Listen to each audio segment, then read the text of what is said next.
본문은 지난 시간에 이어서 계속해서 심판의 메시지, 회개를 촉구하는 메시지를 드러내고 있습니다. 본문의 구체적인 말씀으로 넘어가기 전에 이 당시 배경에 대해서 우리가 좀 짚고 넘어가야 할 필요가 있어요. 우리는 보통 세례 요한에 대해서 알기를 예수님과 동시대를 살았던 구약의 마지막 선지자라고 알고 있습니다. 학개, 스가랴, 말라기 등 바벨론에서의 포로 시절을 마치고 돌아온 그 선지자들에 의해서 말씀이 기록된 이후에 더 이상 하나님의 새로운 말씀은 없었습니다. 그 후로부터 거의 400년 동안의 시간 동안 계시의 말씀은 더 이상 이스라엘 내에 선포되어지지 않았습니다. 하나님의 계시가 멈춘 그 시간 동안 주님은 이스라엘의 율법 학자들과 서기관들을 사용하셔서 모세 오경과 역사서, 지혜서, 욥기, 시편, 잠언, 전도서 이런 책들이죠. 그리고 여러 가지 선지자들의 말씀 등을 후대에 남기게끔 하셨습니다. 그 시절 동안에 지금의 구약 성경 39권이 완성이 되었고 공인되었습니다. 그런데 그 시절은 이스라엘의 독립운동이 끊이지 않고 벌어지고 있었던 그런 시절이었어요. 마카비 혁명으로 알려진 유대교 근본주의자들 그룹이 벌였었던 그 독립투쟁은 결국은 미완의 혁명으로 남게 되었습니다. 그로 인해서 대다수의 유대인들은 좌절과 절망감에 빠져 있었고 그들의 힘으로는 아무것도 할 수 없다라는 사실을 역사의 교훈을 통해서 뼈저리게 깨달았습니다. 그래서 그들 중에 일부는 소위 말하는 로마 정권의 부역자들로 협력하게 되었고 삭개오와 같은 세리가 출현하게 된 배경이 되기도 했어요. 이러한 연유로 대부분의 이스라엘 사람들은 그들의 독립을 이끌어줄 존재로서의 메시아, 구세주의 출현을 간절히 기다리던 그런 시기였습니다. 그들은 구약 성경 속에 예표된 구세주, 메시아가 등장을 하면 자신들의 왕국이 회복될 것이라고 믿고 오랜 시간을 기다려왔습니다. 이러한 그 시대적인 배경이 있었기 때문에 이제 세례 요한이 등장을 해서 강력한 회개의 메시지를 전하고 새 시대가 열릴 것이다 라는 것을 선포하자 이스라엘 사회는 크게 동요하기 시작합니다. 세례 요한이 광야에서 집회를 할 때마다 많은 이들이 기대감을 가지고 구름대와 같이 모여들었습니다. 본문 15절 말씀 보면 백성들이 바라고 기다림으로 모든 사람들이 라고 되어 있고 16절 말씀 보면 또 모든 사람이라고 표현이 되어져 있습니다. 그만큼 많은 이들이 구세주 메시아를 기다리고 있었던 겁니다. 그런데 이러한 이스라엘 사회의 집중적인 조명을 받게 된 세례 요한을 보면 매우 겸손합니다. 많은 이들이 자신에게 그토록 열광하고 따르고 한다면 조금 교만해져서 우쭐할 수도 있는데 그는 나는 이제 오실 그분의 신들매를 풀기도 감당치 못하겠노라 라고 겸손한 모습을 보이고 있어요. 보통 사람들 같으면 뭔가 좀 붕 떠서 내가 바로 그 메시아다 라고 메시아임을 사칭할 수도 있었을 텐데 요한은 전혀 그러한 모습이 아닙니다.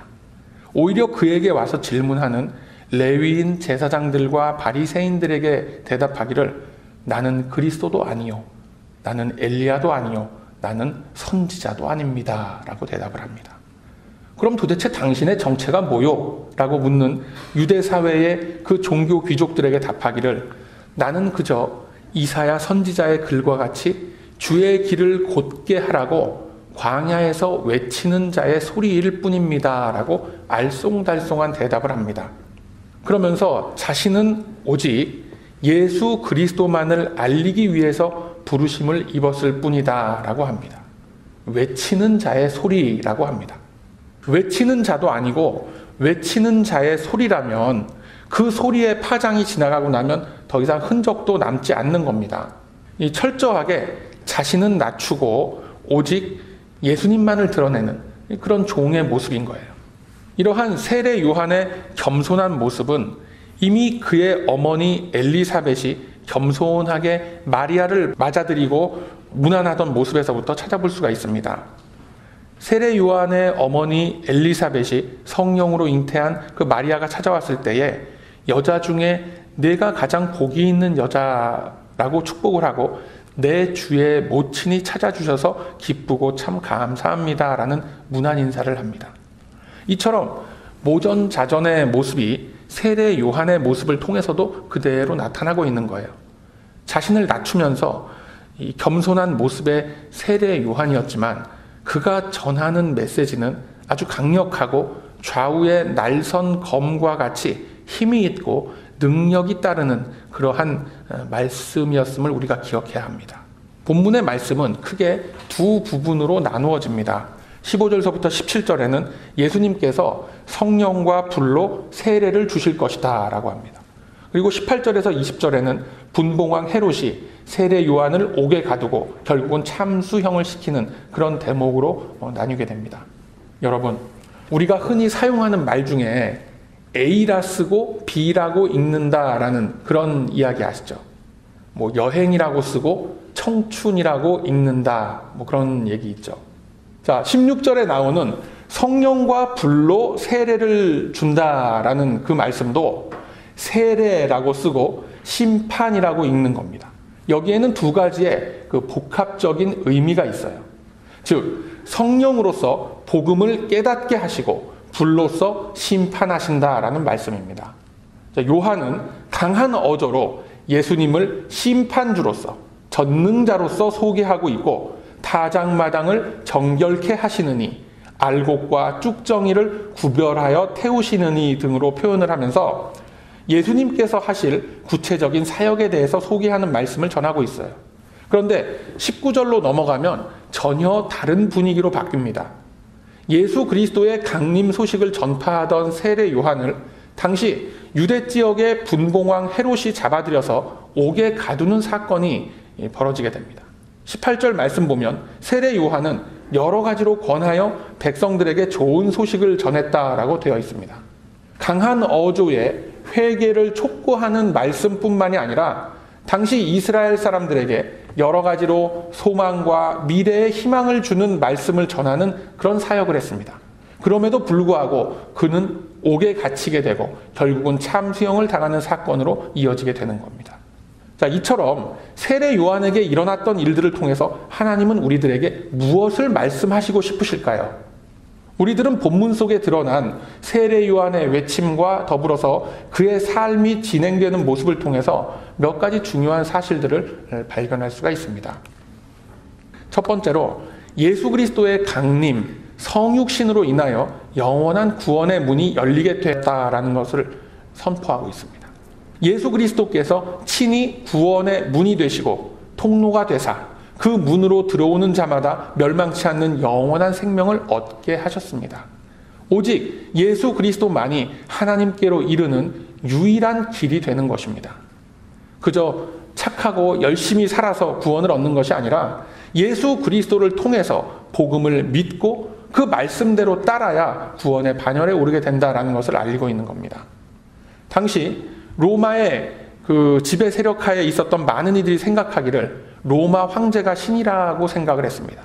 그리고 그들이 알고 있던 히랍의 신들이 그들의 삶과 그들의 애환을 돌보아 줄 것이다 라고 생각했습니다.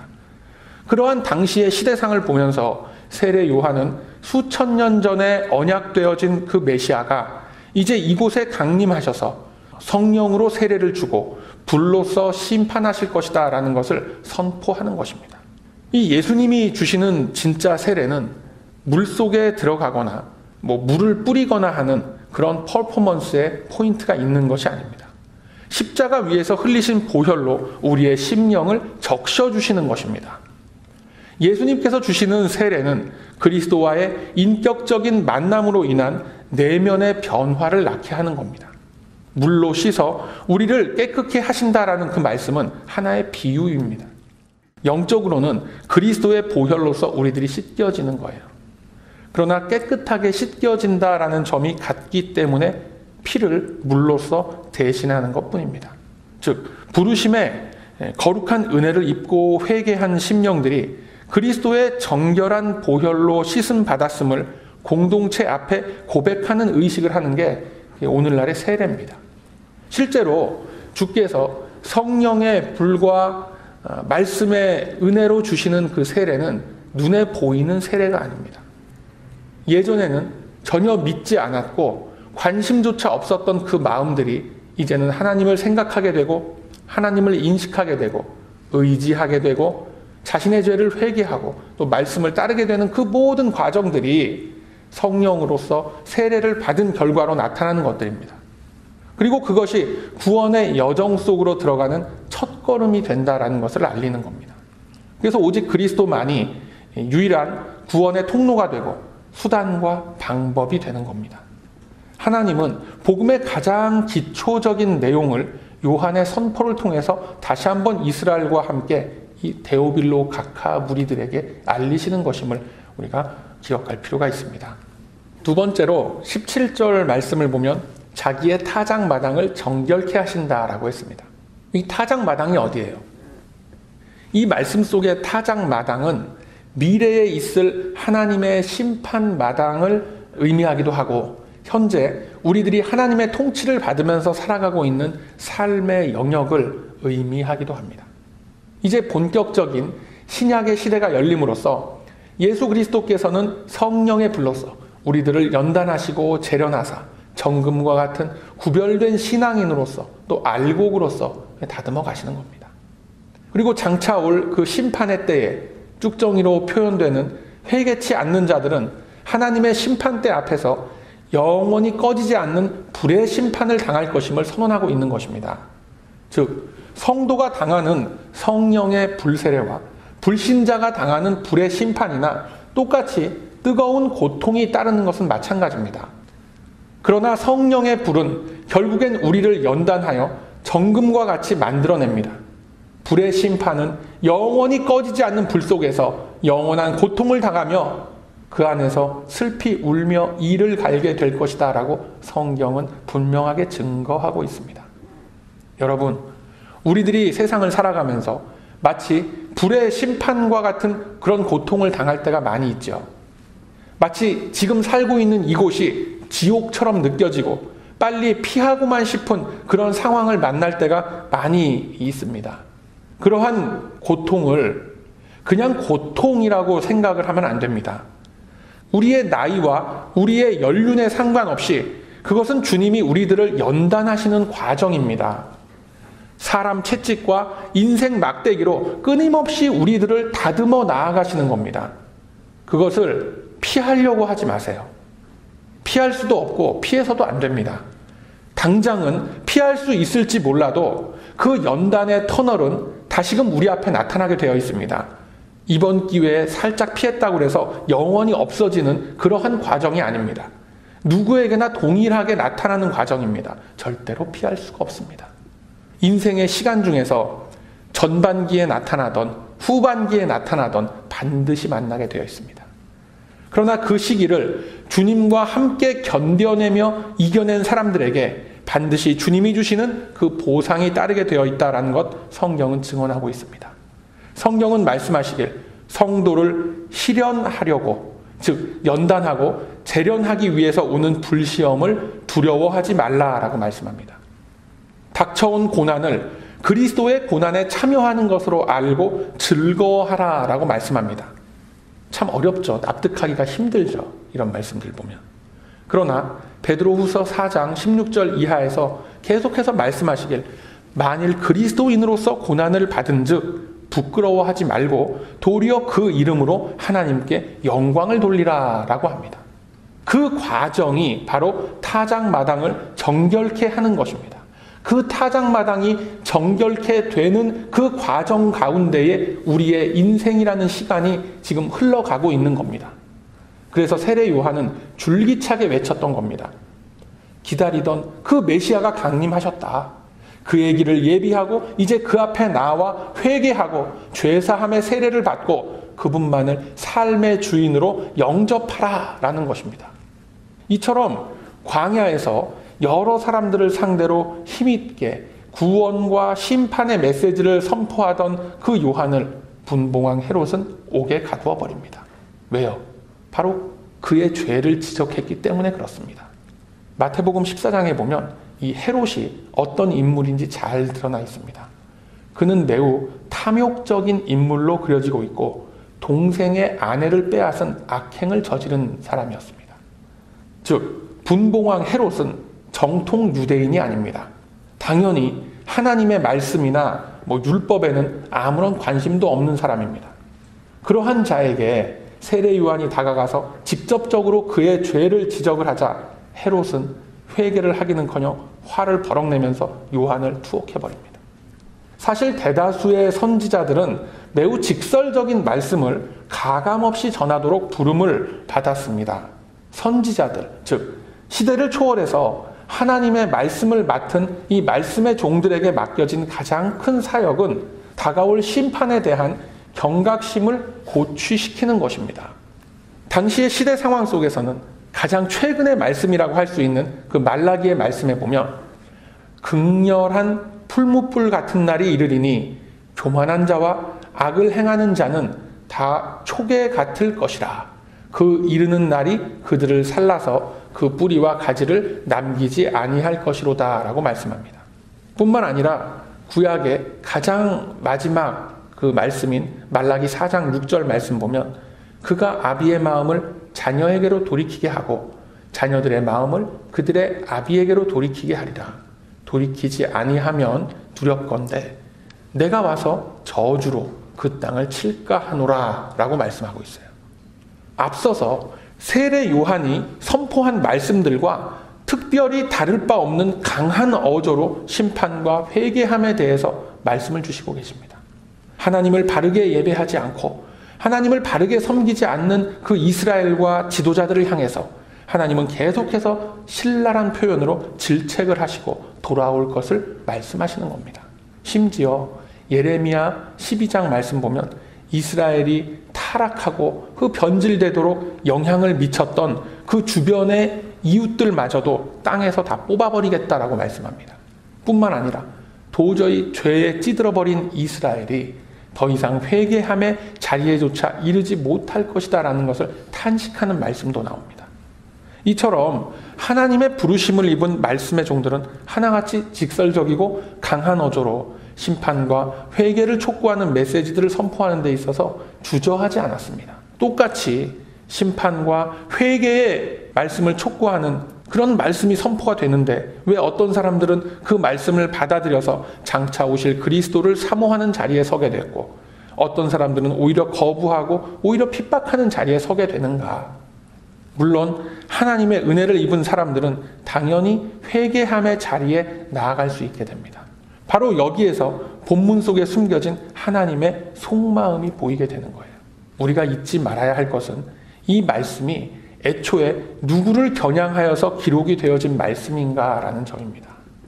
지난 시간에도 말씀을 나누었지만 누가복음의 1차 독자는 데오빌로 가카라고 대표가 되는 이방인 권력층들입니다. 아니, 그게 도대체 무슨 의미가 있고 이 성경을 읽어나가는데 무슨 차이점이 있느냐라고 생각하실 수도 있겠지만 큰 차이가 있습니다. 이미 그들은 자신들 나름대로의 종교성이란 것을 가지고 있는 사람들이에요. 다시 말해서 자신들 나름대로의 세계관을 가지고 있는 사람들입니다. 자신들이 믿고 살아온 방법대로 이 세상을 파악하고 이해하고 살아가는 자신들만의 그 삶의 질서가 딱 잡혀있는 사람들이에요. 유대인들처럼 어려서부터 어떤 경로를 통하든지 간에 여호와 하나님에 대한 이야기를 듣고 하나님을 섬기고 따르는 분위기 속에서 성장한 그런 사람들이 아닙니다. 그러한 사람들에게 자신들과 비슷한 계층에 있었던 강팍하고 그 악한 분봉왕 헤롯의 모습을 언급한다는 것은 사실 매우 위험한 일이고 또한 매우 의도적인 그런 계획입니다. 분봉왕 헤롯의 악함을 언급하면서 하나님의 은혜를 사모하며 회개함의 자리로 나아갔던 사람들을 대비시켜서 결국은 제발 회개하고 죄사함을 받는 자리로 나아오십시오라는 그 메시지를 전하기 위함에 그랬던 것입니다. 당신도 예수 그리스도를 삶의 주인으로 당신을 구원할 유일한 통로로 믿고 의지하며 그 안에 있는 기쁨과 평화를 누려보십시오라고 하는 겁니다. 자신의 죄를 지적을 당했던 분봉왕 헤롯은 자신의 죄를 뉘우치기는커녕 오히려 세례 요한을 옥에 가두고 급기야는 자기의 생일날에 자신을 기쁘게 해준 그 헤로디아 모녀에 대한 선물로서 요한의 목을 잘라서 쟁반에 담아 돌리는 만행을 저지릅니다. 이 분봉왕 헤롯이 처음부터 요한에게 악하게 굴었던 것은 아니었습니다. 그는 처음엔 요한을 의롭고 거룩한 사람으로 여겨서 두려워하기도 했었고 보호하기도 했었습니다. 요한의 말을 들을 때에 크게 번민을 느꼈으면서도 또 달게 들었다라고 성경은 당시 상황을 자세하게 기록하고 있습니다. 어디에 기록이 되어 있냐고요? 마가복음 6장 20절 이하에 기록이 되어 있습니다. 그럼에도 불구하고 헤롯은 결국 세례 요한을 참수하는 명령을 내리게 됩니다. 무엇을 위해서요? 자신이 불륜을 통해서 강제로 빼앗은 그 여인의 원을 들어주기 위해서 하나님의 종을 참수하는 자리에 서게 된 겁니다. 본디오 빌라도 역시 결국은 마찬가지 그 자리에 서게 되죠. 이것이 바로 불신자들이 결정하는 그 방법입니다. 가치 판단의 기준이 성도들과는 다른 겁니다. 오늘 본문 속에서 누가는 세례 요한의 투옥과 죽음에 대해서 자세히 기록하지는 않고 그냥 간단히 언급하고 넘어갑니다. 왜 그렇죠? 누차 말씀드리지만 데오빌로 각하의 심기를 건드리면 안 되기 때문에 그런 겁니다. 그러나 그렇다고 해서 세례 요한이 전하고자 하는 그 메시지의 본질이 가리워지지는 않습니다. 누가는 데오빌로를 향해서 완곡한 어조로 애둘러서 이 사건 기록하고 있습니다. 그러나 이 말씀 안에 감추어진 메시지는 강렬합니다. 알곡과 쭉정이를 구별하시겠다라고 하는 거예요. 알곡을 구분해서 곡간에 드리고 쭉정이는 꺼지지 않는 불에 태우신다.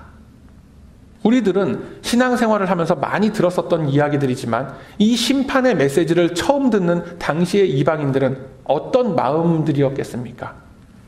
분명히 마음이 많이 불편했을 겁니다. 누가가 이 말씀을 전했을 때는 그 역시 어쩌면 자신도 세례 요한의 최후와 같은 길을 갈지도 모른다라는 생각을 하고 좀 떨리지 않았겠습니까? 그러나 누가는 이제 막 기독교에 입문한 데오빌로 각하와 더불어 그 주변에 있는 이방인들을 향해서 담대하게 말씀을 전합니다. 그들 역시 분봉왕 헤롯과 크게 다를 바가 없는 사람들이었습니다. 언제든지 육신의 정욕에 기초한 그 자신들의 세계관으로 인해서 핍박자로 돌변할 수 있는 가능성을 가진 자들이에요. 이제 누가는 복음을 받아들인 백성들과 요한을 핍박한 그 헤롯을 대비시키면서 그들의 결단을 촉구하는 것입니다. 사랑하는 우리 베다니 가족 여러분, 누가는 매우 조심스러운 마음으로 이 말씀 전했습니다. 앞서 말씀드린 바와 같이 복음을 전할 때에 당할 수 있는 그 핍박과 고난을 각오하고 말씀을 전했습니다. 왜요? 그만큼 사람의 마음은 강팍하기 때문에 그렇습니다. 누가가 조심스럽게 말씀을 전해야만 했던 그 대상자들이 과연 데오빌로 각하뿐이었겠습니까? 오늘 이 말씀 앞에서 오늘날을 살아가는 우리들은 과연 어느 자리에 서 있는가라는 것을 돌아볼 수 있어야 하는 겁니다. 우리들 역시 분봉왕 헤롯 못지않게 완악하고 강팍한 자들임을 인정하지 않을 수가 없어요. 이 시대에 수많은 교회들과 수많은 말씀의 강단에서 회개를 촉구하고 이 시대의 인간 군상들의 죄악을 지적하고 고발하는 날카로운 메시지들이 나오질 않고 있어요. 왜 그렇죠? 그럴 수 있는 영적인 토양 자체가 다 허물어져 버렸기 때문에 그렇습니다. 이 문제는 그저 너나 똑바로 잘해 라는 빈정거림으로 넘어갈 수 있는 그런 문제가 아닙니다, 여러분. 설령 설교자가 자신을 돌아볼 때에 많이 부족하고 연약하고 떳떳지 못하다고 생각이 될지언정 하나님의 말씀과 그분의 뜻을 가감없이 전해야 할 의무조차 없어지는 건 아닙니다. 문제는 하나님의 예리한 말씀을 외치는 설교자들도 없고 설령 외친다 하더라도 좋은 게 좋은 겁니다. 그냥 다 덮고 그저 은혜로 넘어갑시다 라는 이런 분위기가 교회 안에 팽배해 있는 겁니다. 그 속에서 누군들 힘을 내서 외치겠습니까? 어떤 분들은 점잖게 한마디 합니다. 이 직설적인 선지자적 선포가 오히려 교회를 시험 들게 하고 덕이 안 됩니다 라는 소리를 합니다. 이 절에서 나온 중들이 그런 얘기를 한다라고 하면 뭐 그러려니 하겠는데, 목사라는 사람들이, 장로라는 사람들 입에서 그런 소리가 나오고 있는 거예요. 여러분 어떻게 생각하십니까? 성경대로의 메시지를 전하는데 덕이 안 된다라고 하면 그건 더 이상 교회가 아니죠. 사탄의 모임 아닙니까? 이 시대 많은 성도들이 바른 말씀의 선포가 참 갈급합니다 라고 합니다만, 가만히 관찰해 보면 다 말로만 그러는 것 뿐이에요. 막상 원색적인 복음이 선포가 되면 다들 귓구멍 막으려고 그러는 거예요. 왜요? 헤롯과 똑같은 마음이 드는 겁니다. 본인들도 다 잘 알아요. 자기들이 뭘 잘못했는지, 내가 뭘 회개해야 되는지 다 알아요. 그럼에도 불구하고 자신들의 마음속에 있는 아킬레스건으로 가지고 있는 그런 것들을 찌르고 때리는 소리 하지 말라는 거예요. 가뜩이나 이 살아가고 있는 이민 생활이 고달프고 힘들어 죽을 지경인데, 교회라도 나와서 뭔가 평안을 얻고 그러고 싶어서 나왔는데 허구한 날 회개해라, 심판이 닥친다, 꺼지지 않는 지옥불이 어쩌고저쩌고 한 그런 얘기 짜증나고 더 이상 듣기 싫다라는 겁니다. 그렇지 않습니까, 여러분? 그런 얘기 많이 하면 교회에 사람이 많이 모이지 않는다라고 얘기하고 부흥하는 교회가 될 수가 없다라고 얘기합니다. 물론 어느 정도 일리 있는 얘기예요. 제가 그런 이야기들에 어그리하지 못하는 거 아니에요. 다 이해합니다. 그러나 몰라도 너무 모르는 거예요. 진정한 평안과 기쁨은 세상에 줄 수 없는 그곳에 있습니다. 우리를 평안케 하고 항상 고요함 속에 머물 수 있게 하는 그 힘은 주님 안에 있는 죄사함 받은 그 안도감과 말씀의 은혜로부터 주어지는 겁니다. 사망의 음침한 골짜기를 거닐지라도 내가 해를 두려워하지 않을 것은 주께서 나와 함께 하심이라 라는 그 믿음이 있을 때에 마음이 평안한 겁니다. 여러분, 좋은 영양소를 골고루 섭취하고 규칙적인 생활을 해야 건강에 좋다라는 것은 아주 좋은 지식입니다. 그런데 그 지식이 우리를 건강하게 만들어주질 않습니다. 우리를 건강하게 만들어주는 것은 실제로 그 좋은 음식들을, 균형 잡힌 영양소들을 잘 섭취하고 규칙적인 삶의 리듬을 가져갔을 때 건강한 삶을 우리가 누릴 수 있는 거예요. 마찬가지로 우리의 영혼과 육신의 기쁨은 이 세상 속에 있질 않습니다.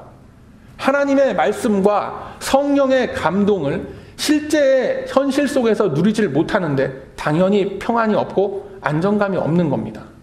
항상 뭔가가 복잡하고 불안하고 그냥 골치가 지끈지끈 아픈 거예요. 당연한 거예요. 잘 생각해 보세요. 기계적으로 교회에 왔다 갔다 하는데 하나님의 말씀을 듣고 삶 속에 녹여내질 못한다면 무슨 유익이 있겠습니까? 오늘 이 말씀을 주님께서는 이 시대를 살아가는 수많은 헤롯과 데오빌로 각하들에게 선포하시면서 분명하게 말씀하시는 거예요. 알곡과 쭉정이를 구별해서 타작마당을 정결케 하신다라고 했습니다. 그 추수의 때가 다 지나가시기 전에 진정으로 주님을 만나시길 바랍니다.